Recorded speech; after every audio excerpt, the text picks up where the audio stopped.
love or betrayal.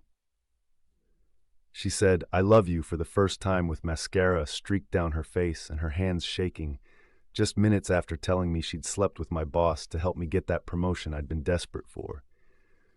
I laughed at first, a short, ugly sound, thinking it was some twisted joke, but she just stared at me, eyes wide, begging me to understand, and suddenly the whole room felt too small, like the walls were closing in around us.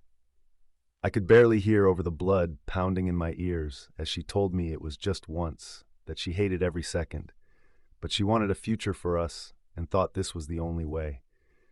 I'd spent weeks celebrating my new job at every happy hour, feeling like I'd finally made it. The memory of my boss's lingering handshakes and knowing glances hit me all at once, and I realized I'd been the last to know. She started crying harder, telling me that she loved me, that this was proof of how far she'd go for us, and I wanted to scream but couldn't find the words.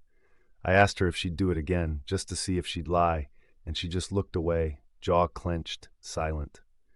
We fought until the sun came up, hurling accusations and regrets between us like weapons. She confessed to other secrets, things I never saw coming, nights she'd snuck out, drinks with old flings, whispered conversations that suddenly made sense. Every story she told was like another piece of our life together being ripped in half. I paced the kitchen, clutching the counter, trying to figure out if the woman I loved was ever really mine at all. In the end, I told her to leave, but as the door slammed behind her, I stared at my own reflection in the window and saw something I hated.